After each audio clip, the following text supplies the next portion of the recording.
I'm telling you, we're stepping into the age of the Middle Eastern battles of who can do the craziest interpretations with the craziest presentations. Today, I got a fragrance sent over by French Avenue with a real wild look that I don't know what it's inspired by, but we're gonna be looking up the notes, smelling the fragrance, and see if this balling on a budget scent profile with an elaborate looking bottle is any good. So let's roll, man, the music so we can check out French Avenue's Fierte and see what the hell is that on top.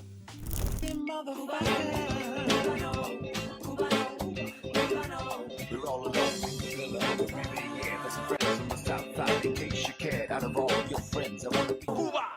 Plus, one of my beautiful peoples, you know who it is. It's your boy, 𝐶_𝑢_𝐴. Shout out to French Avenue for sponsoring today's video, and I did select this particular fragrance because it just looks kind of wild. French Avenue's Fierte. Now, another fire Middle Eastern brand that does some Is that a wolf? I thought it was like a pussycat of some sort. Now, a lot of us in the balling on a budget space know French Avenue. French Avenue? Yeah, no shit, Sherlock. So it's no surprise that the Middle Eastern market is coming out with crazy, elaborate looking bottles at an affordable price point. And how the hell do I open this thing? Like, it's kind of slightly confusing. Is it a slide? I'm gonna break this shit for sure. I see that there's a... Okay. Stupid. Yeah, but how do I take this thing off? I just pull it up, I guess. Yeah. All right, cool. Not as complicated as you're trying to make it out to be, Cuba. I like a little mirror and shit in the... Cool. All right. Dope.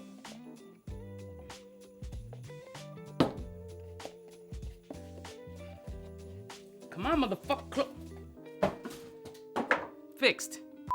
And here's what the presentation looks like. It's a wolf howling at the moon, I'm assuming, sitting on top of a big ball. It's a very heavy bottle. Like, how many grams is this weigh? And yeah, I measure in grams because it's my profession. This bottle weighs half a kilo. Yeah, I use kilo as a measurement too. Problem? So let's try to look up the notes of this fragrance because I don't know what to expect. I base selection off presentation because I like to see these balling on a budget fragrances with crazy ass presentations, and this is not plastic. Oh, we spending money.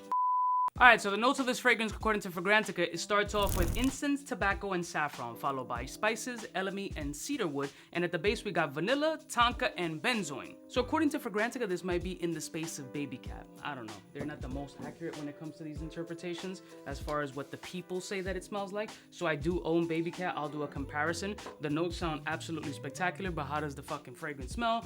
We don't know. Let's give it a first impression shot and see what type of energy and vibe we're living off of Fierte. Yeah, it is baby cat, actually. It was at this moment he knew. He fucked up. It's strong.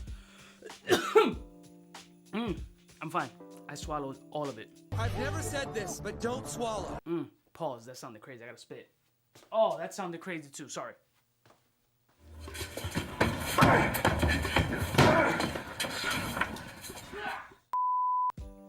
Kids, don't eat the fragrance. See, that's why I always tell you, don't put your nose all up in it when you first smell a fragrance.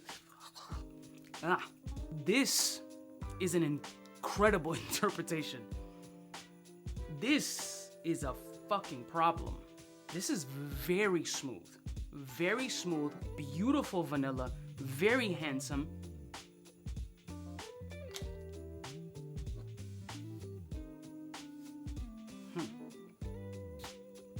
Here's what the atomizer is distributing. Get out of my face, I don't want to swallow this shit again. Oh God, another pause, sorry. Brother, what's that? All right, let me give it a second before I dig my nose into this piece. Yo, this is butter, fam. It's like cream churned vanilla. Beautifully done. Wow, I'm like sickly impressed.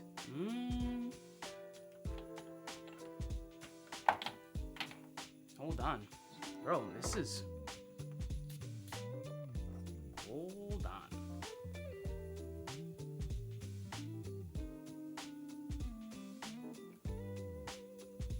Okay.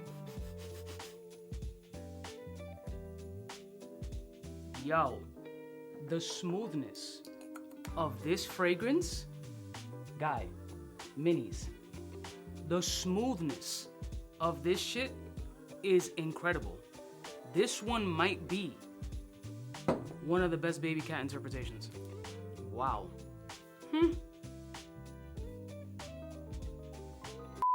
Now, here's the thing. It's not a one-to-one. It's very much in the space, and you absolutely pick up the inspiration, but this is, I can honestly say, more creamier, more buttery, and actually a little bit more seductive than the actual Baby Cat. And I'm a Yves Saint Laurent fanboy, like heavy duty, this is sexy, but this one comes off a lot sharper. The ginger essence in this fragrance really pops off the skin and gives you this really sharp yet spicy essence, as opposed to this is spicy, blended. It's almost like taking the essence of like a spicy vanillic coquito, the Puerto Rican eggnog, making that into like a super sexy wearable scent. And that's what this is actually very fucking good. Mini Goosey's, fam. I'm kind of at a loss for words. I didn't expect it to be that good. Let me let this full dry down. This is a fucking problem. All right, it's been a couple of minutes. Let me go back to the scent, because right now I'm like, honestly, this is so smooth. And I just hope it keeps consistency throughout, because I'm sure different batches vary and shit like that. Like, I can't control that, right? I could only speak on this shit. This one right here is so smooth. No synthetic edges, no harshness, beautifully round. Creamy churned vanilla, ultra spicy, beautiful tobacco essence. There's a nice little gingery spice element here, but it's not sharp. There's no overbearing muskiness. There's no sharp synthetic alcoholic punch. It came off in the air, super smooth. Granted, I almost choked and died, but I sucked in half of the fragrance too. Now, I've smelled a few variants of Baby Cat, because essentially the DNA's popularity has been crazy the last 12 months, but this shit, the level of smoothness in this fragrance is pretty remarkable. Not to mention that this one might be in the more expensive interpretation variants, but this is also the smoothest one. Respectfully, Baby Cat has dissipated off my skin right now. This shit is still holding strong. It's the smoothness. No, I'm not even caring about the performance at this point. It's really the smooth element that they were able to establish in this scent, and how beautifully they were able to balance the vanilla tobacco essence with the spices and still keep it so like flawless. It's a crazy interpretation. Enough said. Mini Goosey's, smooth as shit. It's performing a little bit better than Baby Cat. It's a half a kilo bottle with a full-blown wolf on top. I'm rarely at a loss for words. That shit is really good. Now, if you have a ton of Baby Cat inspired fragrances, maybe this is not for you. In this particular case, I love y'all mother suckers from the heart. I'll put a link in the description if you're interested. If not, don't do it. If you got enough interpretations and you don't want that vanillic essence in a really smooth fucking interpretation, go that way. I love y'all mother suckers from the heart. Let me know if you've tried this fragrance and if there's any others in this lineup with these opulent bottles. I want to collect these crazy Middle Eastern looking bottles with this kind of craftsmanship, because I think it's just wild. Like, if this were in full niche presentation, it'd be a $500 bottle all day. Just for this freaking ornament. Put this shit on a chain. I'll see y'all bitches next time. You know who it is. Biggest in the game. Smooches. For the fly gun holder, money folder, molar roller, star tag when it's time to call back. For the rough, rugged, and raw way, this nigga Jay, it's a game, but he don't play. Hey, for all the chicks that got dead in the penthouse suite on top of my mom's crib. It's nonsense you never get in. It's nonsense that you would think that you would.